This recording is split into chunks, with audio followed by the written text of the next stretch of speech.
오늘도 말씀을 깨닫는 은혜와 함께 하나님 나라를 누리는 복이 있기를 주님의 이름으로 축원합니다.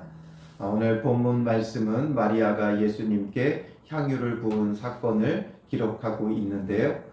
이것이 너무나도 귀하고 중요한 일이 되어집니다. 왜냐하면 예수님의 장례를 준비하는 것이 되기 때문이죠. 이게 어떤 의미가 있는지 우리가 생각해 보면 1절에 유월절 엿새 전에 예수께서 베다니에 이르시니 되어 있죠. 이 베다니가 어디예요? 예수님께서 죽은 나사로를 살리신 곳이 바로 이 베다니였어요. 그리고 거기서 예수를 위해 잔치를 하는데 이 마르다, 마리아, 나사로의 집에서 아마도 이 잔치가 일어난 것 같아요. 그러니까 각자의 성향과 성격대로 또 예수님을 섬기는 모습이 드러나죠. 마르다는 일을 하고 나사로는 예수와 함께 앉은 자 중에 있고, 이제 마리아가 3절에 보면 지극히 비싼 향유 곧 순전한 나드 한 근을 가져다가 예수의 발에 붓고 자기 머리털로 그의 발을 닦으니 되어 있죠. 아주 지극히 비싼 향유를 가지고 와서 예수님의 발에 붓고 자기 머리털로 닦았다는 거예요. 이 향유를 순전한 나드 한 근이라고 하고 있는데, 이 순전한 나드라는 향유예요. 그런데 순전한 나드. 이 당시에는 어떤 기술이 많이 좋지 않았기 때문에 이런 순전한, 불순물이 없는 순도 100%의 향유를 얻어낸다는 게 결코 쉬운 일이 아니었어요. 그렇기 때문에 이 순전한 나드는 굉장히 비싼 향유 중에 하나였고, 또 수입을 해와야 되는 향유였기 때문에 굉장히 고가의 향유였어요. 요즘에 향수 중에도 무슨 샤넬 넘버 5 이런 유명한 향수들, 비싼 향수들이 있죠. 근데 그것과는 비교도 안 될 정도예요. 나중에 가룟 유다가 이것을 300데나리온에 팔아라고 말하는 걸 보면 최소 300데나리온은 받을 수 있는 그런 향유죠. 300데나리온이 얼마예요? 1데나리온이 이 당시 노동자의 하루 품삯이었어요. 그럼 300데나리온이라는 것은 300일을 일해야 벌 수 있는 거죠. 그러니까 이들이 안식일 빼면 1년이 한 300여일 되잖아요. 그러니까 1년 동안 꼬박 쉬지 않고 일해야 벌 수 있는 돈이 300데나리온이에요. 그러면 이 당시에 또 여성이 사회활동을 하기가 어려웠기 때문에 여성에게 있어서 300데나리온이라는 건 어떻게 보면 일평생 모은 전 재산과도 같을 거예요. 그런 전 재산과 같은 이 향유를 가져다가 예수님의 발에 붓고 머리털로 닦으면서 한 번에 이 향유를 다 사용해 버린 거예요. 그러니 이게 정말 얼마나 귀한 것이었고 값진 것이었는가. 그런데 그것을 지금 마리아가 아낌없이 부어버렸어요.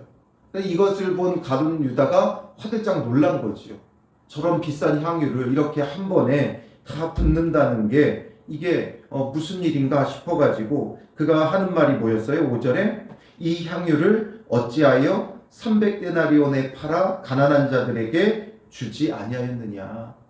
이거를 팔아서 가난한 자들에게 주면 더 좋을 텐데 이걸 이렇게 한 번에 허비해버리면 무슨 의미가 있냐라는 거예요. 이 말도 어떻게 보면 일리가 있어요. 그렇게까지 할 필요가 있느냐. 예수님이 귀하고 또 예수님을 귀하게 여기는 것 물론 이해하지만, 그렇다고 해서 이렇게 300데나리온이나 되는 향유를 한 번에 부어서 허비할 필요까지 있느냐. 이 당시에 귀빈을 맞이하는 그런 절차 중에 하나가, 이 지역은 모래, 광야 이런 지역이었기 때문에 사람이 외출하고 들어오면 이 노출되는 부위, 그러니까 손과 발의 경우 특히나 더 거칠어지고 상처가 났어요. 그러니까 씻을 물을 내어주고 씻고 나면 그 다음에 향유나 기름을 그 손과 발에 발라주는 게 하나의 예의였어요. 그런 정도로만 하면 되는데 이 한 근을 다 가져다가, 이 한 근이 얼마나 되느냐에 따라서 여러 다른 이견들이 있지만 300g 정도 된다 그래요. 300g이라는 건 상당히 많은 양을 한 번에 부어버렸다는 거예요. 그러니 넘치도록 부어버렸으니 그렇게까지 할 필요 있냐. 그냥 조금 덜어다가 발라드리면 될 것을 그렇게까지 할 필요가 있느냐. 이런 의견이지요. 그래서 이것을 가지고 조금 덜어서 발라드리고 나머지는 팔아서 가난한 자들에게 주면 될 것을 왜 이렇게 허비하느냐 이거예요. 너무나 많은 걸 일시에 부어버린 것이 아깝기도 하고 허비가 되기도 하는 것처럼 느껴진 거죠. 그런데 이렇게 우리가 누군가의 헌신을 판단하며 이런 경우들이 참 많아요. 굳이 그렇게까지 해야 되느냐? 예전에 제가 어느 교회가 이제 건축을 마치고 감사 예배를 드리는데 입당 예배를 드리는데 갔는데 그 담임 목사님이 이런 얘기를 하는 거예요.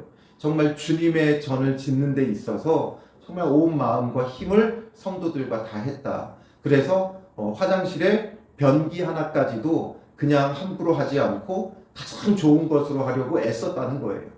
그걸 볼 때 주님의 집을 짓는다는데 참 열심을 다하셨구나라는 마음도 한켠으로 들었지만 또 한켠으로는 어떤 마음도 제 안에 들었냐면 굳이 화장실 변기까지 그렇게 할 필요는 있느냐라는 거예요. 그런 것들을 그런 데다가 낭비하기보다는 좀 좋은 데다 더 쓰면 좋지 않을까 이런 마음이 들었어요. 그런데 이것이 바로 이 가룟 유다의 마음이에요. 정말 이런 일들을 함에 있어서 무엇을 하든지 정말 주님 앞에 헌신하고자 하는 그 마음의 중심을 봐야지 그렇지 않고 외적으로 결과적으로 또 실리적으로 이런 것을 따진다는 것이 무엇인가를 오늘 본문은 명확히 밝혀줘요. 뭐라 그래요? 6절에 이렇게 말함은 가난한 자들을 생각함이 아니요 그는 도둑이라 돈꾀를 맞고 거기 넣는 것을 훔쳐가미로라. 그는 도둑이라는 거죠. 돈꾀를 맞고 있었고 거기 넣는 것을 얼마 훔쳐갔어요. 물론 우리가 남의 것을 훔쳐가려고 그런 마음을 먹지는 않지만 그런 마음 자체가 심보 자체가 주님의 것을 훔쳐가는 거예요. 주를 위해 그렇게 헌신하겠다고 하는데 그걸 우리의 기준과 우리의 잣대와 실리적인 것을 따지면서 그 사람을 판단하고 평가하는 것은 결국 우리가 주님의 것을 도둑질해 가는 것과 같아요. 그 마음의 열정과 그 헌신을 봐야 하는 거죠. 그렇게까지 할 필요 있느냐가 아니라 정말 그렇게까지 해도 부족한 그 마음을 볼 수 있어야 돼요. 그래서 간혹 누군가 헌신하고 열정을 다할 때 우리는 그런 것들을 보면서 칭찬해주고 본받고자 해야지 이렇게 비난한다거나 트집을 잡는다거나 딴지를 걸면 안 돼요. 그거 너무 아깝다. 그거 가져다가 선교하는 일에 쓰면 구제하는 일에 쓰면 얼마나 더 좋겠냐. 왜 굳이 그렇게 교회 건축하는데 많은 돈을 쓰느냐. 이런 판단을 하면 안 된다는 거죠. 왜 그런 것을 거기다가 일시에 부어버려서 허비하느냐 이렇게 판단을 하면 안 돼요.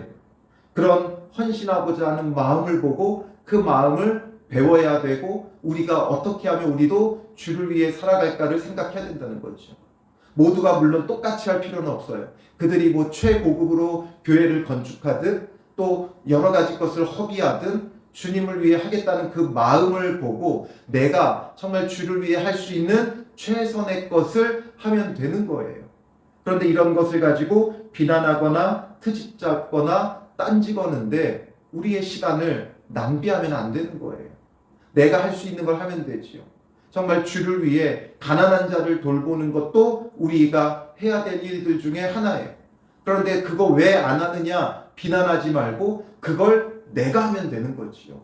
왜 이거 하지 않느냐 저거 하지 않느냐 그러면서 왜 이런 데다 허비하느냐 이러지 말고 그걸 하는 사람은 그거 하는 대로 건축하는 사람은 건축하는 대로 또 향유를 붓는 사람은 붓는 대로 하면 되는 것이고 또 내 눈에 보이는 가난한 자들은 내가 감당하면 되는 거예요. 그렇게 하지 않는 것은 뭐라는 거예요? 정말 가난한 자들을 생각하는 게 아니라 도둑이고 훔쳐가는 것이다. 즉 주님의 것을 훔쳐가는 거예요. 정말 사랑하는 게 아니라 내 마음에 들지 않는 거죠. 저런 행동들이 내 마음에 들지 않는 거예요. 예수님께서 뭐라고 말씀하세요? 7절에 그를 가만두어 나의 장래할 날을 위하여 그것을 간직하게 하라. 가만히 두라는 거죠. 놔둬라. 그게 그냥 허비하는 것이 아니라는 거예요. 물론 마리아가 모든 걸 다 알았는지 모르지만 예수님은 이것이 나의 장래할 날을 위하여 간직하게 하라는 거죠. 왜냐하면 이게 유월절 엿새전이라고 1절에 시작을 했어요. 이 유월절 엿새전, 이 유월절은 예수님께서 우리를 위해 우리 죄를 지고 십자가에서 죽으실 그 유월절이에요. 하나님의 어린 양으로 우리의 죄를 지고 십자가로 나아가시는 그때였어요. 그러므로 이제 이 유월절에 예수님께서 십자가에 못 박히게 될 터인데 예수님의 장례를 치를 수 없죠. 그러니 이 여인이 부은 것이 예수 그리스도의 그 장례를 위한 것이 되어지는 거예요. 마리아가 이것을 알고 하지는 않았을 거예요. 몰랐지만 그러나 그 헌신이, 그 열정이 예수님의 장례를 준비함이 되어지는 놀라운 일이 되어지는 거죠. 그래서 예수님께서 요한복음에는 기록되어 있지 않지만 같은 내용을 다루는 마태복음과 마가복음에 보면 마태복음 26장 13절에 내가 진실로 너희에게 이르노니 온 천하에 어디서든지 이 복음이 전파되는 곳에서는 이 여자가 행한 일도 말하여 그를 기억하리라 말씀하시죠. 그를 기억해라. 복음이 전파되는 곳에서는 이 여인이 행한 것도 기억하라는 거예요. 왜냐하면 예수님을 이렇게 귀하게 맞이하고 영접하는 이가 마리아 외에는 없었어요. 아까도 말씀드렸지만 귀빈을 맞이할 때 어떻게 한다고 그랬어요? 씻을 물을 내어주고 기름을 발라주죠. 아무도 이 일을 하지 않았지만 이게 이 날 무엇이 벌어지고 있었어요? 2절에 거기서 예수를 위하여 잔치할세. 예수님을 위해 잔치를 하는데 예수님을 귀빈으로 맞이하며 이렇게 하는 것은 정말 마리아가 자기의 구주로 자기 인생의 최고의 귀빈으로 지금 예수님을 맞이하고 있는 거예요. 과연 예수님이 우리 삶에, 우리 신앙에 이런 대접을 받고 계시느냐라는 거죠. 여러 가지 이유로, 심지어는 여러 좋은 이유를 내세우죠. 가난한 자들을 위해서 해야 된다 내세우면서 예수님은 뒷전일 때가 있어요. 선교를 해야 된다면서 예수님은 뒷전일 때가 있어요.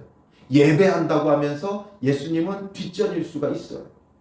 정말 예수님이 주인공이고 주되시고 가장 귀한 분으로 우리에게 대접받고 있느냐? 이건 이 마리아가 자기의 모든 것을 예수님께 부어드리며 우리에게 보여준 거예요. 가장 귀한 분으로 내 모든 것을 내어드리는 거죠. 그렇다고 해서 이것만 중요한 건 아니에요. 8절에 뭐라고 말씀하세요? 가난한 자들은 항상 너희와 함께 있거니와 나는 항상 있지 아니하리라. 가난한 자들도 너희와 항상 함께 있다라는 거예요. 예수님께 할 때는 예수님께 하고 또 가난한 자들에게 할 때는 가난한 자들에게 하는 거예요. 이것만 중요하지 않고 저것만 중요하지 않아요. 이것도 중요하고 저것도 중요해요. 예수님을 가장 귀하게 대접하는 것도 중요하고 항상 우리 곁에 있는 가난한 자들을 돌보는 것도 중요해요. 그러니 누가 무엇을 하든지 비난하기보다는 그 마음을 배우라는 거예요. 그 헌신과 그 열정을 보고 따르면 되는 거죠. 그렇지 않으면 자꾸 비난해. 뭘 그렇게까지 하느냐. 그것보다는 이게 더 중요하다 하죠. 그렇게 하지 말고 정말 예수님이 가장 귀한 분으로 우리 안에 존중받고 대접받고 섬김을 받는 그 마리아의 그 마음을 우리가 본받고 기억해야 돼요. 예수님께서 기억하라고 말씀하신 이 마리아의 절대적인 사랑과 헌신을 우리는 배워야 돼요. 복음이 전파되는 곳은 어디든지 기억하라고 하셨어요. 이것을 우리가 기억하고 오늘도 정말 예수님을 가장 귀하게 대접하고 우리 마음의 가장 귀한 곳에 예수님을 모시고 섬기는 그런 믿음의 삶이 되어야 하는 것이죠. 바로 우리는 마리아의 그 마음을 본받겠습니까? 가룟 유다의 마음을 본받겠습니까? 결국 가룟 유다가 이렇게 말하면 돈의 마음이 있기 때문에 그래요. 예수님께 마음이 있지 않았어요. 우리의 마음은 어디에 있습니까? 정말 예수님께 있습니까? 돈에 있습니까? 예수님께 있습니까? 내가 귀하게 여기는 또 다른 것이 있습니까? 오늘도 정말 예수 그리스도를 가장 귀하게 모시고 섬기는 믿음의 삶이 되어야 하는 것이지요. 이때에 유대인의 큰 무리가 예수께서 여기 계신 줄 알고 오게 되어져요. 그런데 이들은 예수님만 보기 위한 것이 아니라 무엇도 보러 왔어요? 죽은 자 가운데서 살리신 나사로도 보려 함이러라. 이 신비한 일에 죽은 자를 살렸다는 일을 보고 싶어 온 거죠. 그러니 예수님만 봐야지 예수님도 보고 나사로도 보는 건 아니죠. 정말 이 일을 행하신 이가 예수예요. 나사로가 살아난 게 신기한 게 아니라 그를 살리신 예수 그리스도를 마리아처럼 영접하는 게 중요하죠. 그런데 대제사장들이 이제는 나사로까지 죽이려고 모의해요. 왜냐하면 나사로 때문에 많은 유대인이 가서 예수님을 믿게 되는 거죠. 이제 예수님의 공생의 마지막을 향해 치닫고 있고 이 죽은 나사로를 살린 이 사건은 이제 많은 사람들이 예수님을 믿게 된 계기가 되어져요. 그러니 이제는 대제사장들이 예수님뿐만 아니라 심지어 나사로까지도 죽이려고 지금 하고 있는 일이 벌어지죠. 예수님이 이 땅에 오셨지만 자기 땅에 오셨지만 예수님이 그리스도로 전혀 존중받지 못하고 있어요. 대제사장들은 심지어 예수뿐만 아니라 나사로까지 죽이려고 하고 있죠. 가룟 유다는 돈에 혈안되어 이렇게 하고 있죠. 그리고 이제 가서 은 30냥의 예수님을 팔아버리죠. 그러나 이런 가운데 마리아는 자기의 모든 것을 예수님께 부어드렸다는 거예요. 그러니 오늘 우리의 삶에 예수님은 어떻게 대접받고 있습니까? 정말 존중히 여기고 사랑하고 예수님 앞에 절대적으로 우리의 모든 것을 내어드려도 아깝지 않는 그런 주인으로 우리의 귀빈으로 구주로 영접되어지는 높임을 받는 그런 믿음으로 주를 섬기는 하루가 되시기를 주님의 이름으로 축원합니다. 기도하겠습니다. 살아계신 아버지 하나님, 우리가 주를 믿는다 하지만 여전히 주님을 존중히 여기지 못하고 예수님은 뒷전이고 우리가 바라고 원하는 것을 쫓아 행하고 있는 우리의 모습을 보게 됩니다.